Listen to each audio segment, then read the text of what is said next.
Hello everybody, welcome back to more Memories Dogma Code 1. Here we are with the policeman. I forgot his name. He asked us a question. He was like, hey, we want to help you, but we have to know, were you the ones who hacked into the Connect Center? And I was like, I don't know, it wasn't us. Well, at least that's what we're probably gonna tell them the truth because, you know, we don't want to have any bad blood between us. Probably hasn't even been a whole second, but my mind's gone through so many different scenarios already. I softly touched my MRD in reply. Why would we lie to him? Because he went on this whole spiel last episode where he was like, oh, I don't know if I could, you know, it's hard to find people to trust, and I wanted to know if I could trust you, so that's why I asked us, but of course we lied about it. Why would we lie? That's the only answer I could give. At the very least, I can't afford to tell him the truth right now.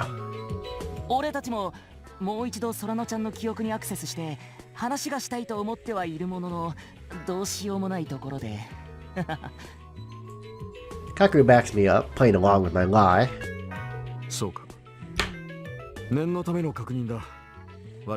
I feel bad. I really do. Senji-san seems satisfied with our answer and stops with the questions. Thank God he didn't see us conversing with Serrano. For now, it'd probably be best not to talk to her for a while.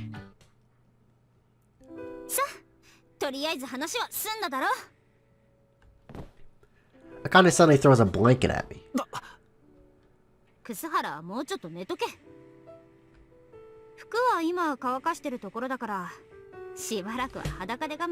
No peeking now.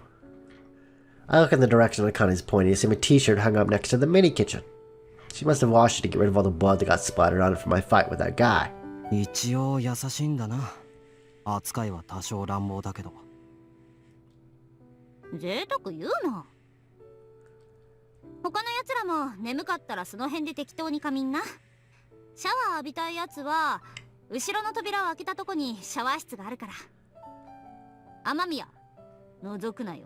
Huh. Come on, dude. You totally look like the kind of guy who would peek. Oh, cold-hearted.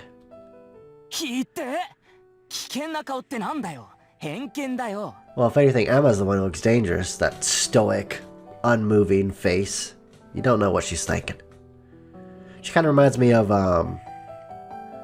that girl from, Neon Genesis Evangelion. Everyone smiles a bit at Kakeru's plight. Even Reina, who's been so serious this whole time, has the faintest of smile for at least a moment. Seeing that somehow makes me feel really relieved, and for the first time in a while, I feel genuinely sleepy. I think her name was, Ray?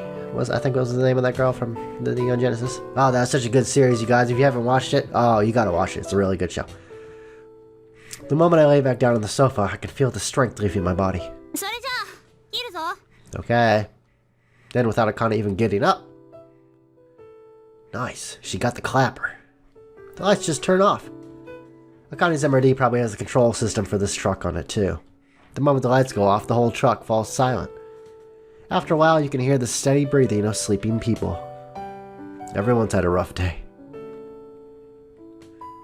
While listening to everyone's steady breathing and the faint sounds of insects chirping outside, I raise my hand up towards the ceiling. Still can't believe what happened to my body. I wonder what'll happen to me from here on out. That evening at the Connect Center, and what happened in that lounge. Serrano, who's come back as an amalgamation of her memories. The explosion at the station, and Akane and Emma. The mysterious man that appeared in my death at the hands of his armed blade. Then I was brought back with the power of that medical microchip, but it has some pretty crazy side effects. I get insane physical strength, but at the same time it feels like there's electricity flowing throughout my body. The sensation I felt when I punched that guy is still coiling around my fist. The feeling of punching a huge rubber board. What happened to that guy I punched with my right hand? Did he die? Did I kill him? Have I become a murderer? I didn't ask for details on what happened to him, so I don't know. All I know is that Rita carried me back to where everyone else was. Now that I think about it, that's the first time I've hit another person in my entire life. Yeah, it's pointless to keep thinking about it. There's still too much I don't understand. There was too much stuff that happened today. I take a deep breath and clear my head of all my questions and doubts. I'll try talking to other people about them tomorrow. I curl myself up and close my eyes. I can feel the tension I've been holding all day finally unravel as my body sinks down into sleep.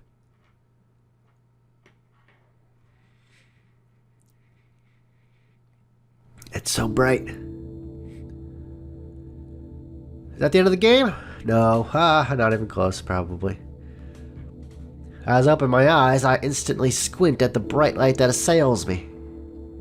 My surroundings are completely white, so much so you can't even tell the floors, the walls, or ceiling apart. As my eyes adjust to the light, I try to get a better look around, but all I see is an endless expanse of white. I don't even know this is a room. I could just as easily be inside a giant hole. While I'm thinking about such pointless things, the outline of a person starts to come into view. That figure is one I know well.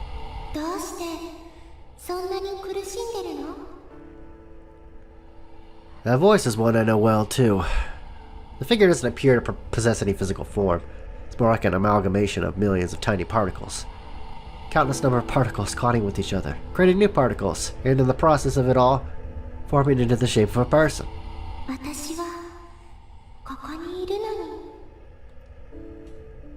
Her voice is filled with sadness. The collection of particles should have a face, yet for some reason I feel like her expression is filled with sorrow.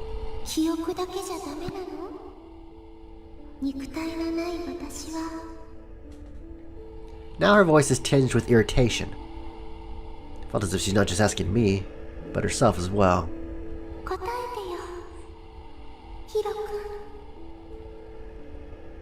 Once again, I find myself unable to say anything. Every single time, I always end up being unable to do anything. That sad expression fills her face again as she begins to melt into the white scenery. Then the world is filled with a blinding white light.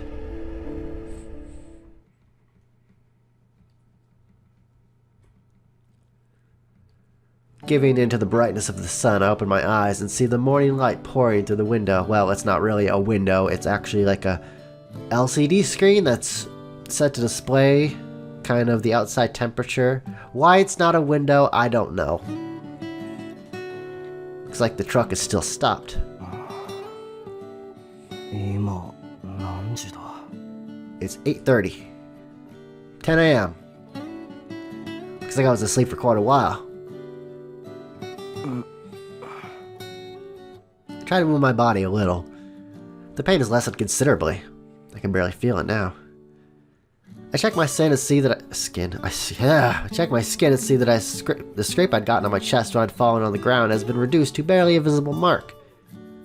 Furthermore, the countless scars on my left wrist that spoke of my multiple attempts at suicide have all but vanished. It's as if there'd never been cuts there at all. Normally, having all your wounds and scars vanish would be something to be happy about, right?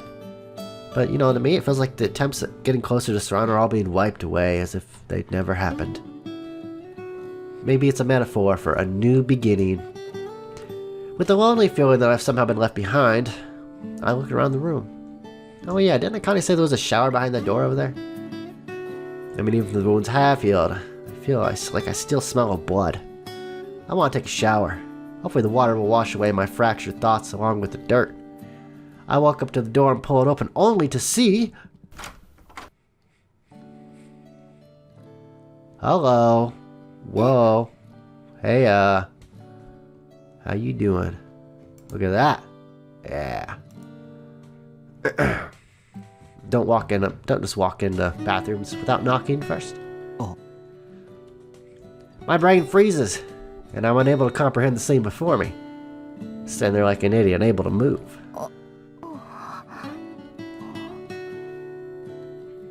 Inside the bathroom is a naked Rena, in the middle of a shower.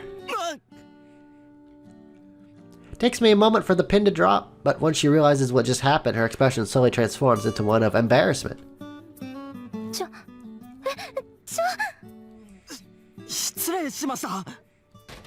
Panicking, I close the door and back away from the shower. Oh, she's never gonna let me live this one down. I hear the splattering noise of water hitting the floor, and after a while, Rina comes out. Seeing Rina fully clothed again, I can finally calm down a little.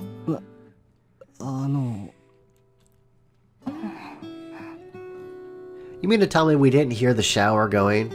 I mean, showers are pretty loud. Tell me we didn't hear the water going? I think he knew what was up. I think he just wanted to take a little peeky.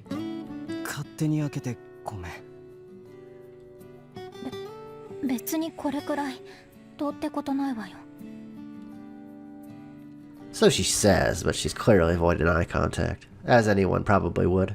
Yeah,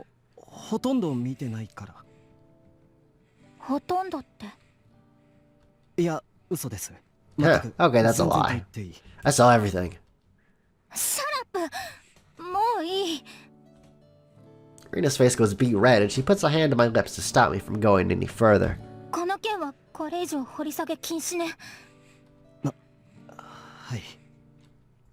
Startled by Rina's vehemence, I simply nod. Oh yeah, I forgot about that thing. Still not looking at me, Rina changes the topic. Oh. やっぱりマイクロチップをそのままにするか取り出すかはもう一度真剣に考えてほしい。 Are you kidding me? This is the most exciting thing that's ever happened to me. 昨日ヒロキが言ってたことは聞かなかったことにする。俺が死んでもいいと言ったことか。 Yeah, that was kind of a jerk thing to say, in all honesty. Rina pauses for a moment, which I take to mean a yes. でもあの男が私たちを付け狙っているとしたらやっぱりこの先昨夜みたいな危険な戦いの場は避けられないと思う。その時にそのマイクロチップがヒロキを助けることもあるかもしれない。 That's true. 逆にあなたを蝕んでしまう可能性だってあるかもしれない。だからどっちに転んでも後悔しないように。そうだな。 After thinking it over for a while, I finally make my decision. 俺はもう少しこいつと付き合ってみようと思う。取り出したくなったらその時はレーナに頼むから。 Yeah, that's true. I mean, we can always leave it in and just have her take it out later, right? そう、わかった。 Rina looks somewhat relieved as she takes a deep breath. There's no doubt Rina did everything she could to save my life. I think I should at least properly respect those feelings a little if I can. I don't really understand why my mindset's changed, honestly. All I know is that seeing Rina smile makes me happy. あれ？なんかいい匂いがしないか？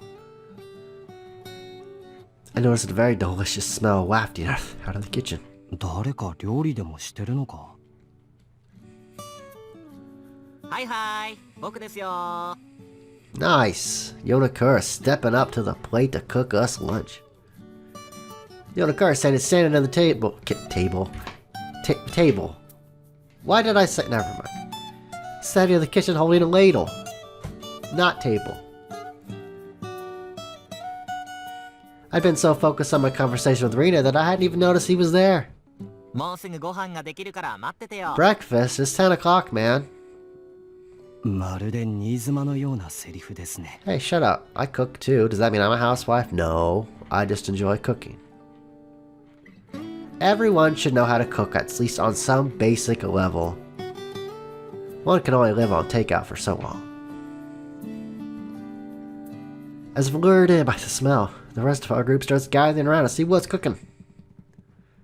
This is a delicious looking seafood pilaf and pot tofu made with chicken and cabbage. I don't know what that is, but boy, doesn't it sound good.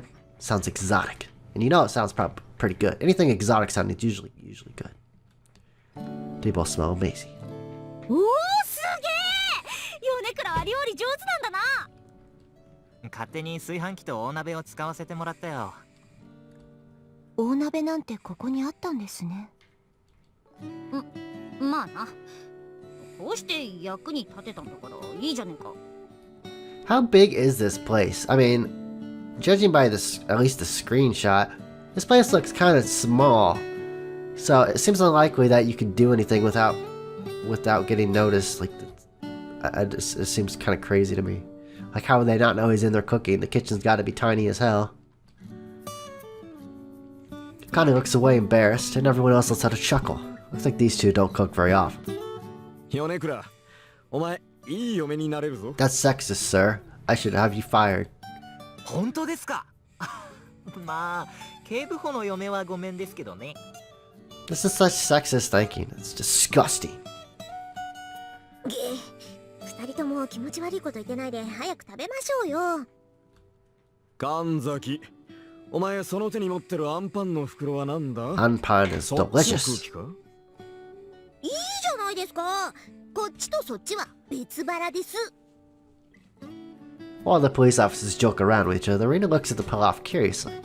これってチャーハンとは違うのよね。 Yes, it's very different. え、なんだろう、どう違うんだ？ピラフは生米から炊く料理で、チャーハンは冷や飯で作るっていう違いはあるな。ひろきくんってば物知り。知らなかったよな、レイナちゃん。まあ今回たまたま私はこれを食べたことがないっていうだけで。ピラフそのものを食ったことねえの？別にいいでしょ。はいはい、何の文句もございません。何よその言い方。 That's Kakeru. Sarcasm is his MO. Well, listening to Rena and Kakeru banter. Start my MRD. I want to call it Serrano here, but we lied to the guy, so we can't exactly do that. Even if she can't eat, I want her to be able to talk and laugh with everyone here. I want her to be here with us, you know? But I know I can't call her out as long as Senshi Sanyo and Kura-san are here. Once they leave, we can do whatever we want. 全員配り終わったな。おう、じゃあ冷めないうちに食おうぜ。いただきます。 Itadakimasu. Aww, everyone's eating together. Everyone gives their thanks for the food, and we all start eating. 最高。 Okay, Kakeru, calm down before you soil your pants. まともな食事は久しぶりだからな。バターの香りがいいわね。 Man, butter hands is everything. Even butter. エマちゃん、野菜だけじゃなくてもっとお肉も取りなよ。肉は茜にあげます。やったぜ。この鶏肉うめえ。 While watching this rowdy bunch, I take a bite of my pilaf as well. The ingredients have a slightly rough texture. You can tell they were cut by a guy. Like, what does that mean? Like, if it were cut by a woman, it wouldn't be any different? But the food itself is delicious. Feels like it's been ages since I had a proper meal. ひろき、回復のためにはもう少したくさん食べた方がいいわよ。そうだな。 Urged onward by Rena, I wolfed down my food. I noticed Yonakura-san's just watching us all with a grin on his face. そんなに喜んでもらえるなんて作った甲斐があったよ。意外だったな。米倉にこんな特技があったなんて。米倉先輩は器用なんすよ。このバッジだって先輩の手作りなんですから。 Thought that was gonna take another turn. Anna points to the badge pinned on her chest. 可愛いでしょ。これ米倉先輩が誕生日プレゼントにくれたんです。 We all look at Haruna's badge. うひょー、これマジで手作り？花びらの細かいとこまで丁寧な作りですね。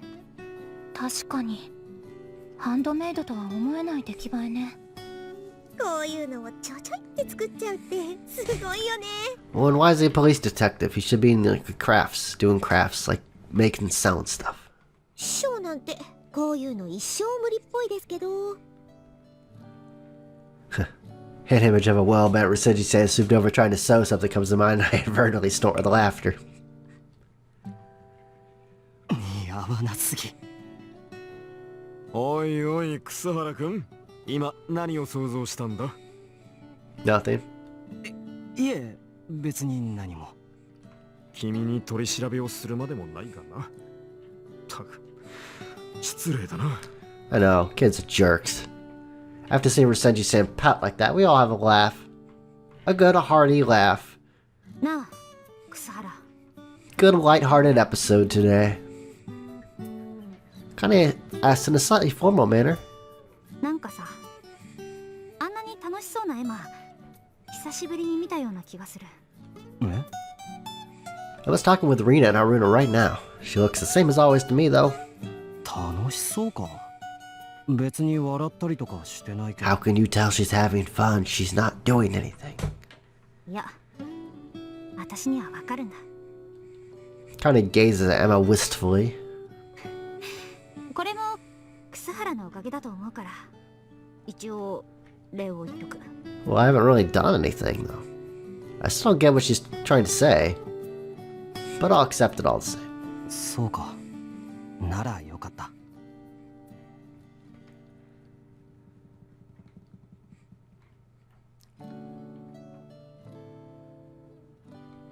Alrighty, guys, I think I'm gonna end the episode here.